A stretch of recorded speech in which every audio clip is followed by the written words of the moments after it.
지도사도 그랬습니다. 서술형으로 내가 길게 쓴다고 해서 그게 서술형 아니에요. 그 의견이 얼마나 정확하게 잘 제시되느냐 그것도 좀 감안하셔야 됩니다. 이것은 강의를 듣는 분한테 제가 별도의 한번 오프에서 모여서 항시 지금도 계획하고 있는 게 그렇습니다. 그 인강을 들으시는 분들에게 1차 시험이 끝나면 바로 가답안이 나오죠. 그러면 2차 준비하시는 분들이 계실 거예요. 안전이든 보건이든 간에 답안의 구성, 내용은 틀리지만 방법은 같거든요. 왜? 논술의 어떤 개념이라든지 그 부분은 오프에서 만나서 차 한잔 마시면서 그렇게 하겠습니다. 각자 커피값 들고 우리나라 가까운 어떤 교통이 좋은 곳에서 물론 사람들이 서울에 다 몰렸으면 제가 서울 오겠습니다. 그러나 서울, 부산, 뭐 경남, 저기 목포 섞여 있다라면은 중간인 대전 정도에서 커피값보다 차비가 더 들겠네요. 오신 만큼 몇십 배 더 이익의 어떤 지식은 방법은 스킬은 가져가실 수 있을 겁니다. 지금 이야기했던 내용이 그겁니다. 방금까지. 논술형에 대해서 답안 작성 요령이 자 서론, 본론, 결론으로 쓰셔도 되는데 서론을 카메라 들어보면 어떤 문제 특성상 정의라는 이름으로, 개요라는 이름으로, 취지나 기원이라는 내용의 이름으로 그렇게 변형을 해서 쓸 수가 있는 거죠. 본론은 문제에서 제시하는 직접적인 요구 답안과 어떤 구분적인 내용, 개념에 대한 정리 내용을 쓰는 것이고 결론이라는 것은 어떤 문제점, 개선 방향, 그리고 공부할 사항, 고찰할 할 방향, 그리고 그 문제점을 재해결할 수 있는 것, 그리고 그다음 향후 과제에 대해서 내가 기술사 또는 지도사 입장에서 어떤 식으로 제시를 할 것인가 그 관점을 보여주는 겁니다. 우리가 논술형을 다만 주관식으로 길게 쓰는 게 논술이다. 절대 그 착각 버리셔야 됩니다. 그것은 공부로 되는 게 아니라 암기로 되는 게 아니라 대화로서 토의하면서 풀어지는 겁니다. 그러다 보니까 제가 남들이 하는 이야기가 그래요. 기술사 강의는 왜 안 하세요? 지도사 2차는 왜 안 하세요? 하면 뭐합니까? 주입식 강의인데. 이것은 본인이 공부한 것을 바탕으로 토의를 하면서 그게 생각을 넓혀야 되는데 어떻게 인강이 생각을 넓혀야 될지는 모르겠습니다. 지식에 대한 강의는 해드릴 수가 있는데 그게 2차까지 연결하려면 어차피 트레이닝이 포함이 돼야 된다는 게 제 생각입니다. 오히려 지식의 강의는 기술사를 준비하거나 지도사를 준비하신 분들이라면 혼자 독학하셔도 되겠다라는 게 저의 생각입니다. 모르는 것은 배워서 책 보고 다른 걸로 암기를 하거나 이해를 하면 되는데 지식의 확장은 인강으로는 어렵다는 게 저의 결론이고 그게 너무 분량이 많다 보니까 그것들 하나하나 다 설명한다면 강의를 듣기 시작해서 다 완강을 못했음에도 불구하고 시험을 보는 사태가 발생할 수가 있습니다. 그래서 제 생각은 기술사라든지 지도사 2차 강의는 원래 공부의 취지에 맞지 않는 그거 같다라고 항상 생각을 하는 게 그 이유입니다. 그래서 2차 강의 해주세요라는 분들한테 죄송합니다라고 말할 수밖에 없는 게 그 내용이니까요. 그래서 이 본론에 대해 해당되는 것도 어찌 보면 핵심이고 임팩이 좀 있어야 되겠죠. 이 본론만 적어놓은 게 현재 시중 교재 그리고 서브노트라고 착각을 하고 있습니다. 가만히 교재를 보게 되면은 서론과 결론이 안 나오는 교재들이에요, 다. 왜? 사람마다 입장 차이가 틀릴 수가 있거든요. 똑같은 지게차 사고가 났다 하더라도 사고 형태나 사고 종류나 어떤 그 상황에 따라서 경험해본 사람의 입장에서는 서론과 결론이 틀리게 나올 수가 있어요. 그리고 경험을 하지 못했던 사람 같은 경우는 서론과 결론을 이론적으로밖에 쓸 수는 없고 유추해서 쓸 수밖에 없습니다. 즉, 다 상황이 틀릴 수 있다는 겁니다. 근데 그 교재 같은 경우도 그걸 다 담고 있을 수가 없죠.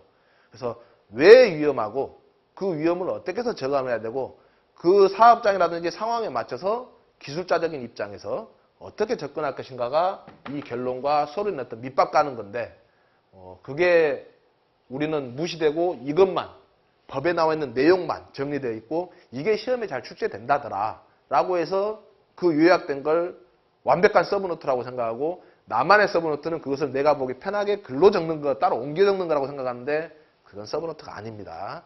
제대로 된 서브노트는 이게 미서 돼야 된다는 거 그 내용입니다. 그래서 이게 정말로 들어가야 서브노트예요.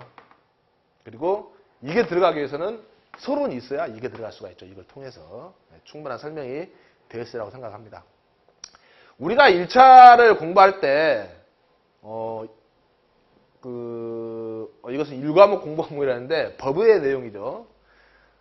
법은 1차, 2차, 3차 다 잘 나옵니다. 근데 어떤 공부를 하냐면은 수험자 입장에서 우리 공부를 해요. 과거의 사람들이 합격을 이렇게 했으니까 이렇게 외워야지 라고 생각하는데 그 잘못된 공부한 겁니다. 왜? 2차, 3차도 나오거든요. 그래서 법을 만드는 사람 입장에서 정부의 입장에서 이 법의 취지가 무엇인가 개념으로 접근하게 되면은 굉장히 쉽습니다.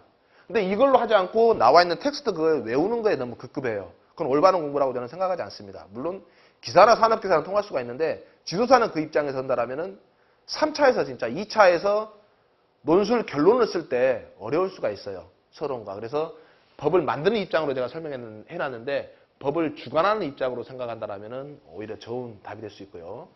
기사 또는 산업기사 공부하면 좀 지향을 하시고 기술사 쏘는 지도사 입장에서 기술적인 관점에서 지도하는 관점에서 기업을 그 입장으로 좀 서술해야 됩니다. 그리고 기출문제 위주 공부를 하는 분들이 있어요.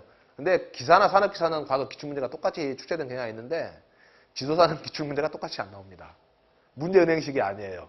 다만 유형은 같아요. 그래서 이해하고 또 그것을 받아들이는 데 있어가지고 정확히 숙지를 하고 포괄적으로 개념을 잡고 있어야 쉽게 풀 수 있는 문제가 많습니다. 그래서 어떤 법규에서 의미하는 전체적인 시야를 좀 확보하고 우리가 법규 용어를 그냥 무조건 외우지 말고 예를 들어서 유해이혼 방지 계획서가 무엇이냐 그냥 외우기만 하죠. 유해이혼 방지 계획서에서 들어가야 될 서류들 언제까지 제출해야 된다는 거 어디에다가 몇 부를 그 정도만 알고 있습니다.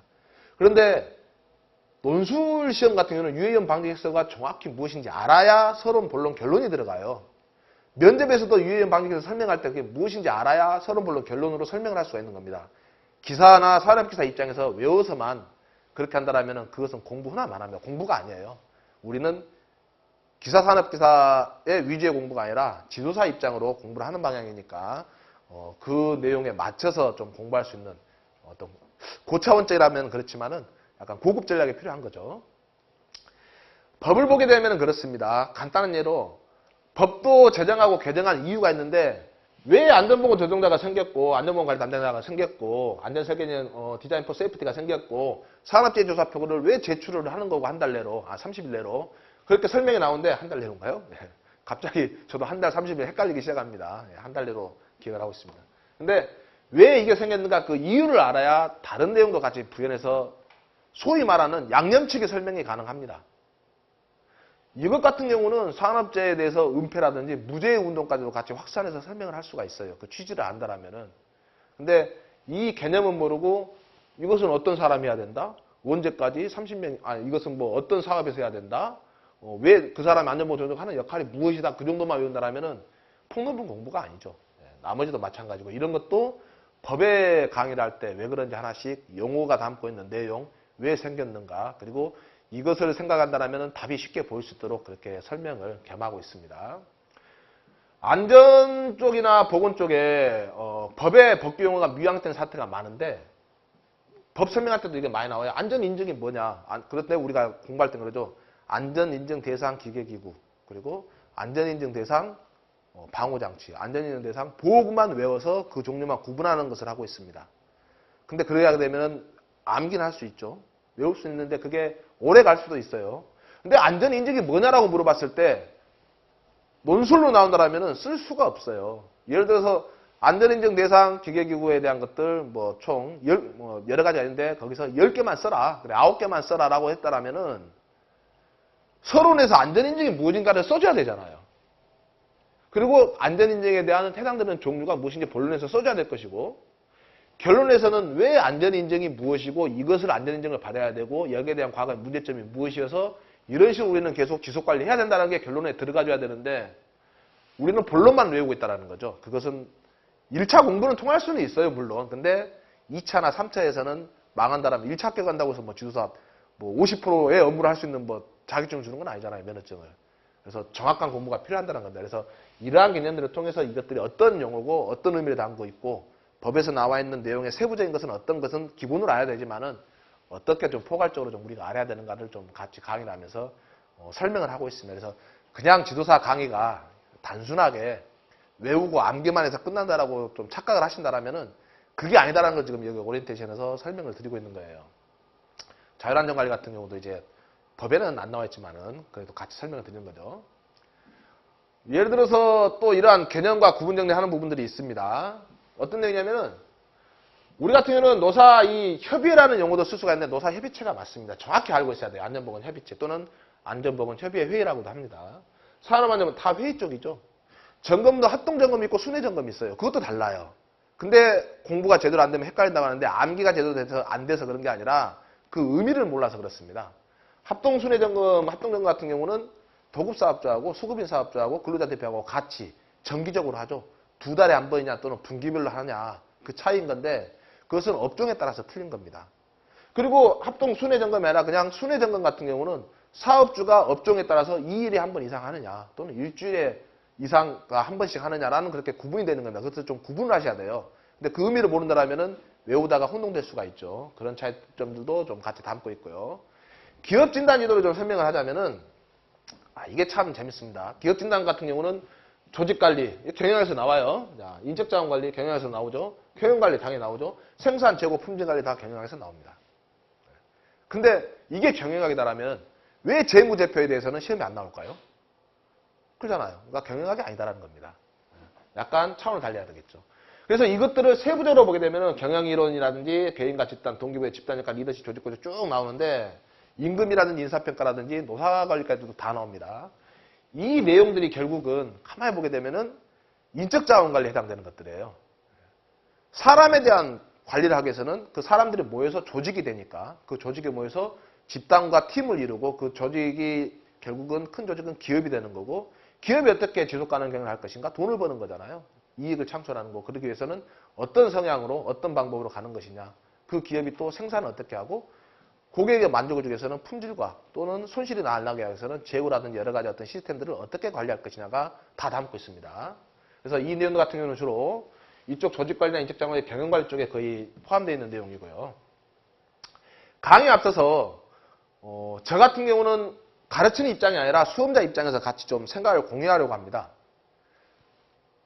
제가 교수자의 입장으로 강의를 한다면은 법 같은 경우는 그냥 제가 알고 있는 범위를 설명해버리면 편해요. 나는 이해가 되죠. 그래서 스스로 내가 알고 있는 걸 이야기를 했구나라고 끝나버릴 겁니다. 근데 듣는 분의 입장에서는 저 새끼가 무슨 이야기를 하는 거지? 지만 알고 나는 아무것도 모르는데 결국은 그것을 설명할 수 있는 것은 우리가 아무것도 모르는 그냥 깜깜이에요. 아무것도 모르는 상태에서 실생활에서 알고 있는 내용을 접목해서 설명해 주는 수밖에 없습니다. 법하고 매칭을 해서. 그 소재를 만들기가 어려운 건데 그걸 많이 고민해서 설명을 하려고 하는 거고요. 그냥 지식을 전달하는 차원은 이거 이렇게 읽어보세요. 몇 페이지 몇째 줄에 있고 법이 이러니까 이거 알면 되지 않습니까? 라고 설명을 합니다. 그것은 올바른 입장의 강의는 아니라고 생각을 해요.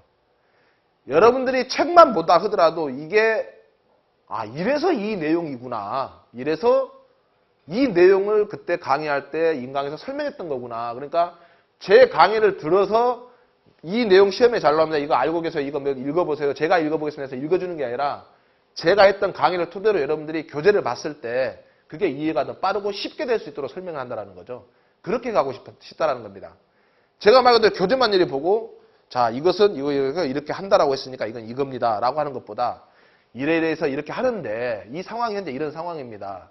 이 사람이 이렇게 하고 있고 저 사람이 이렇게 하고 있는데 이렇게 하려면은 이것은 안 되는 이유가 있는데 그 근거는 이렇게 됩니다.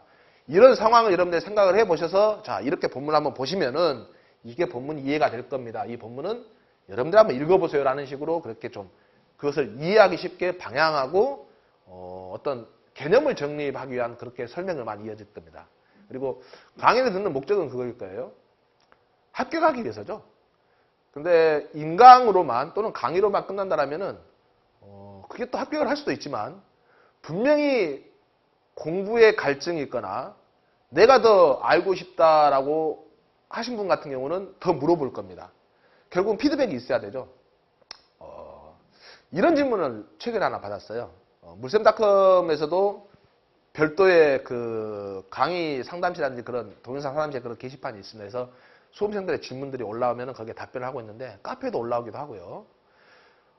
안전보건관리자가 공동선임이 가능하죠. 즉 같은 좀 비슷한 구역이라든지 15km 이내 같은 시군구 아니더라도 15km 이내 또는 300명 미만의 근로자가 됐을 때 근데 안전관리자의 어떤 증언이라든지 교체라든지 또는 공동선임에서도 많이 하는데 그런 공동선임이 안전관리자가 된다고 되는데 이런 질문을 났어요. 이게 안전관리자는 공동선임이 되고 보건관리자는 되지 않는 거죠? 라는 수험생의 어떤 한 분의 그 질문이 올라왔는데 그러한 질문들이 나와줘야 정확히 알고 갑니다. 그러니까 결론은 보건관리자도 공동선임이 됩니다. 똑같이. 왜냐하면 그 밑에 조항에 보게 되면은 16조가 산업안전보건법 시행령 16조가 보건관리에 대한 내용이 나와 있는데 거기 조항을 보게 되면 이런 내용이 나와요. 12조는 안전관리자에 대한 내용이 나와요. 그 공동선임에 대해서. 그래서 그 보건관리자 같은 경우는 그러한 안전관리자에 해당되는 그 조항 3항에서 6항까지의 내용을 준용한다. 똑같이 적용하고 거기서 안전관리자라는 말은 보건관리자로 또는 그 안전관리 전문기관은 보건관리 전문기관으로 안전관리는 보건관리 용어로 그대로 바꿔서 그대로 써도 된다는 거예요. 그 내용이 포함되는 게 공동선임도 포함이 되어 있거든요. 그래서 안전관리자가 공동선임이 된다라는 것은 보건관리자, 안전관리자 또는 안전관리를 그대로 보건관리로 바꿔서 그대로 적용을 해라는 말이기 때문에 보건관리자도 공동선임이 되는 겁니다. 그래서 우리가 문제에서 보게 되면은 단지 조항만 안 보고 내용만 봐서 안전관리는 공동선임이 되는구나. 근데 보건관리자는 그 내용이 없어요. 근데 가만히 듣다 보면은 안전관리에 해당되는 내용을 그대로 보건관리자도 적용을 해서 준용한다는 내용이 있기 때문에 그것까지도 같이 보셔야 되는 내용들이죠. 근데 이게 설명이 다 안 되다 보면은 헷갈릴 수가 있습니다. 그런 것들은 조금만 의심되더라도 질문을 해 주셔야 돼요. 그래야 여러분의 지식으로 하는 거고 또 질문이 나온다는 것은 굉장히 긍정적입니다. 무슨 말이냐? 법을 이해하기 시작했다는 거예요. 법을 이해하고 알아가기 시작했다는 겁니다. 저도 매년 산업안전보건법이라든지 시행령, 시행규칙, 고시지침을 항상 보는데 볼 때마다 새로운 게 뭐냐면은 내가 알고 있는 내용하고 잘못 알고 있는 내용들이 툭툭 튀어나와요. 내가 이렇게 알고 있었는데 이게 아니었나? 착각을 했던 것들도 나옵니다. 물론 이제 사소한 것들이긴 한데 그래서 그러한 내용들도 좀 필요합니다. 가장 좋은 방법은 질문이 나온다는 것은 여러분들이 법에 이제 관심이 돼 있고 시야가 트여진다는 거고 또 그러한 질문을 통해서 제가 피드백을 함으로 인해서 수험자 입장에서 피드백이 되고 또 수험자 입장에서 그 피드백이 된 것들이 좀 더 지식의 확장으로 넘어가게 되는 거고 그래서 그런 내용을 꾸준히 그렇게 연결해서 그렇게 할 수 있도록 그렇게 지금 계획을 하고 있습니다. 그래서 여러분들이 지금 산업안전지도사, 산업보건지도사 오리엔테이션을 했는데 1차 필기를 그냥 마냥 1차만 통과용이고 2차를 보기 위한 과정이다라고 생각하지 마시고 2차와 3차를 같이 겸하는 공부라고 생각을 하셔서 준비를 하시고요. 1차 3과목의 기업진단지도 같은 경우는 당연히 통과용에는 가깝습니다. 맞습니다.